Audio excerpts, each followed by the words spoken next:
Este programa é livre para todos os públicos.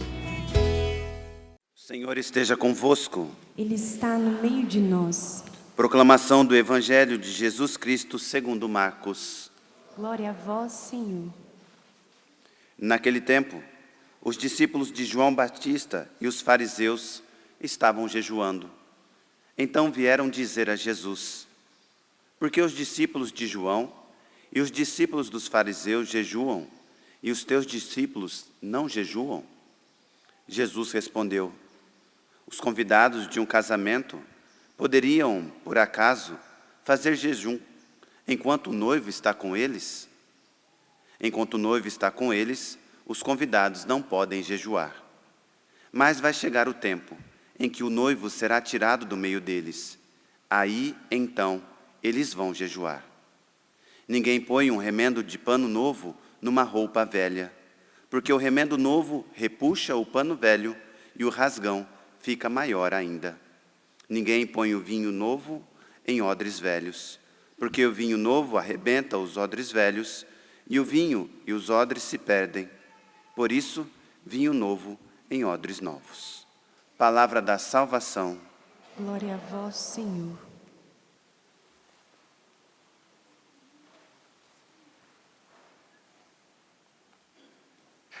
Hoje o Senhor vem nos ensinar como vencer o pecado, como vencer a morte, né? O que Jesus fez para vencer o pecado e a morte? O que é necessário? Ele já começa nos trazendo esta graça no dia de hoje, mostrando que chegará um tempo que é necessário a gente jejuar. Hoje ele está falando de uma mortificação, para que eu, quando faço um jejum, lembre por que eu estou fazendo aquele jejum. Por que eu estou fazendo esse jejum? O que ele está mortificando na minha vida? Contra qual pecado que eu estou lutando? Contra o que eu estou lutando? Por que eu estou fazendo o jejum? Qual é a necessidade minha? Porque o noivo agora não está aqui e o tempo é um tempo que está abreviado, é um tempo que eu necessito de viver a minha salvação. E eu preciso vencer os meus pecados, porque o povo fazia jejum para mortificar suas misérias, seu pecado, para vencer o mal que estava corrompendo o seu coração. Então, por isso que sempre a igreja convida a gente a fazer jejuns nas quartas vezes e também na sexta-feira. Alguma mortificação, para a gente ir domando a nossa boca. O jejum é para dizer que eu faço, que eu tenho controle da minha boca, que é um pecado que nós chamamos da gula, né? Se eu não tenho controle da minha boca, eu não tenho controle do meu corpo. Se eu não sei fechar minha boca, não sei também controlar o resto das coisas que podem entrar na minha vida por causa desse, né? Esse é um pecado que muitas vezes vai dominando a nossa vida. E nós precisamos aprender a controlar a nossa boca. É daqui. Tiago fala disso. Daqui, às vezes, o cavalo precisa pôr um abridão para controlar ele, para direcionar ele.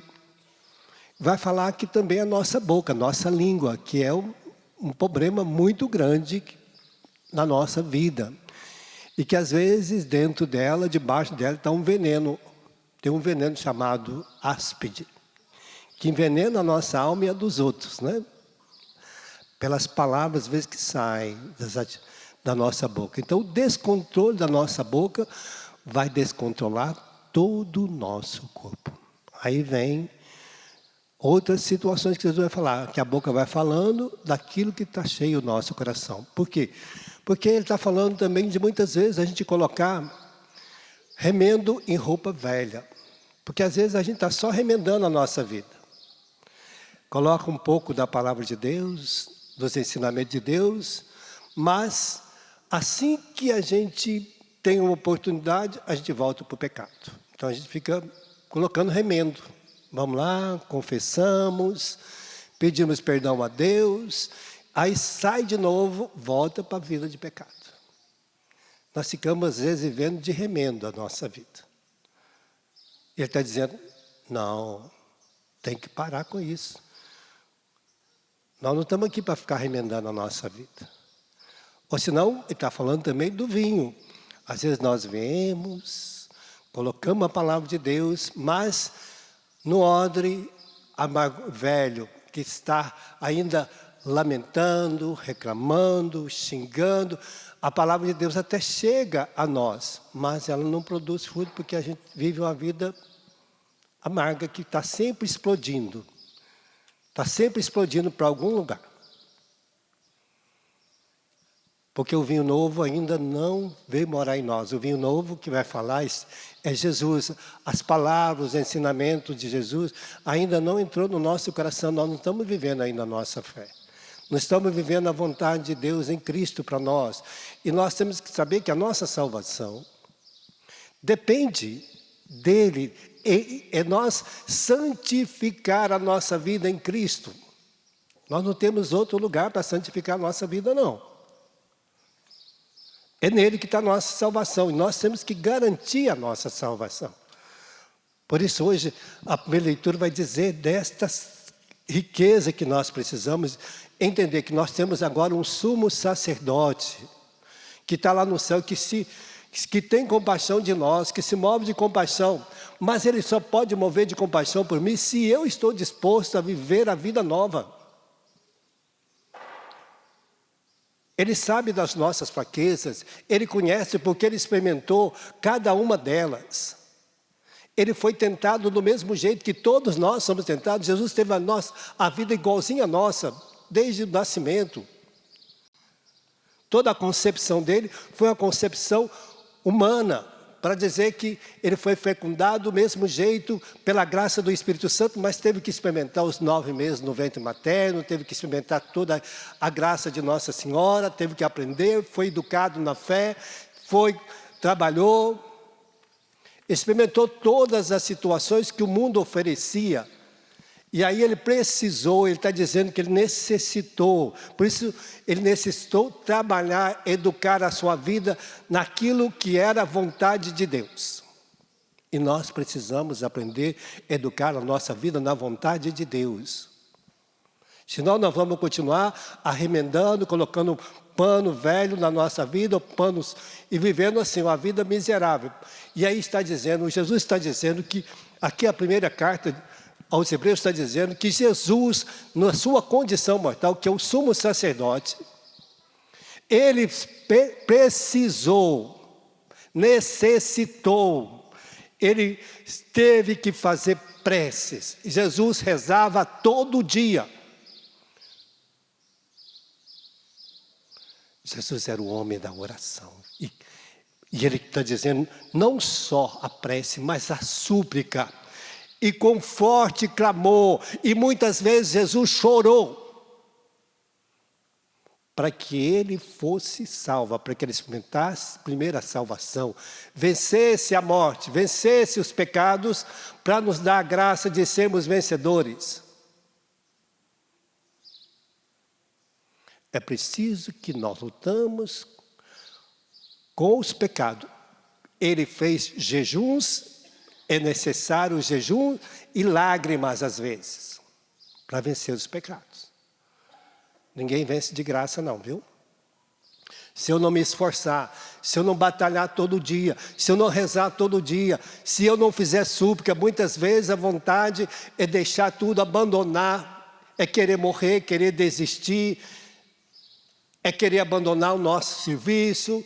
Mas eu tenho que saber que eu estou sob o cuidado de Jesus, e Ele se move de compaixão, e Ele me dará força, e Ele vai me capacitar, Ele vai deixar com o Espírito Santo que mora em nós, realize a obra dEle em nós. É preciso que eu aceite essa graça. É preciso que nós aceitamos. É preciso buscar o socorro do céu. E às vezes, com lágrimas. Por isso Ele está dizendo, com preces, forte clamor, para ser salvo da morte. E ser obediente foi a força de Jesus. Obediente ao Pai. Por isso ele venceu. A obediência tira toda a força maligna de nós. O demônio, em primeiro lugar, que o demônio vai atacar é a minha fé. Porque aí vai abalar a minha fé. E abalando a minha fé, ele vai tirar a minha obediência a Deus. E aí eu fico uma pessoa sujeita a todos os pecados, porque eu vou perdendo o controle da minha boca, dos meus pensamentos, dos meus desejos, da minha vontade, do meu corpo. Daqui a pouco eu estou vivendo de misérias, porque eu perdi o controle. Eu não mando mais na minha vida, mas os pecados que mandam. É o pecado que muitas vezes vai mandando na nossa vida. Ele te alicia. A carta de Tiago vai dizer que o pecado me alicia. É como um dardo maligno cravado na minha carne. Só o sangue redentor de Jesus que pode arrancar. Não tem mais ninguém que vai poder fazer isso, nos ajudar. E não tem mais ninguém que move de compaixão por nós, porque está ali a compaixão. Está ali naquela cruz. Foi ali que ele mostrou a compaixão para cada um de nós. Ali está o sinal da compaixão de Deus por mim e por você. E era a hora da gente despertar o coração, os sentimentos, os pensamentos, os desejos. Porque aonde está a compaixão do Senhor? Na cruz. Aonde está a misericórdia? Na cruz. Não está em outro lugar. Não existe em outro lugar. É ali que está a misericórdia de Deus. Foi ali. Para que a gente, movido de amor, de compaixão também, nós pudéssemos vencer o pecado, vencer a morte. E é esta graça que o Senhor está oferecendo. Para mim vencer o pecado e a morte, eu preciso muitas vezes de lágrima, preciso de jejum, preciso de penitência, porque o tempo agora exige de mim e de você oração, prece, súplica, com clamor e lágrimas. Se nós quisermos vencer o pecado, é assim.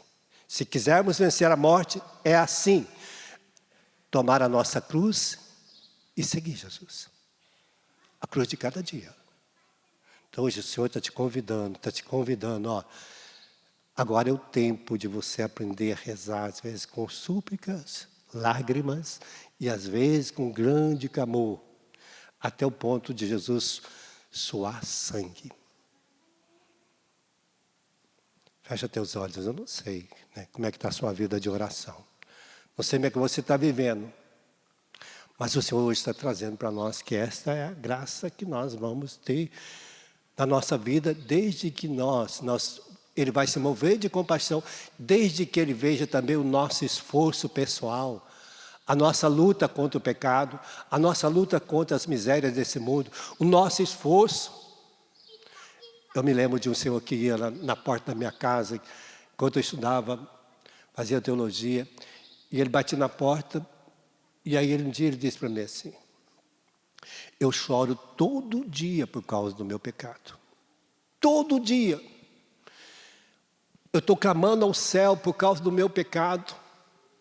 E aí um dia ele entrou lá na igrejinha que nós tínhamos, sentou lá atrás na missa e chorou a missa inteira. E depois ele saiu, foi embora para casa, e aí ele começou a ir na igreja todo dia, todas as missas que nós tínhamos. E aquele homem venceu aquele pecado, que era o seu alcoolismo, ali, derramando em lágrimas, lá diante do sacrário de Deus. Às vezes é assim mesmo, né, que a gente precisa para vencer. Estão pedindo essa graça para nós no dia de hoje. Vamos clamar ao céu, que a gente possa ser vencedor dos nossos pecados, que a gente saiba rezar, em vez de reclamar, às vezes de ficar brigando, falando mal, reze, porque o tempo está cada dia mais difícil, o mundo cada dia mais difícil. Só vai vencer quem reza.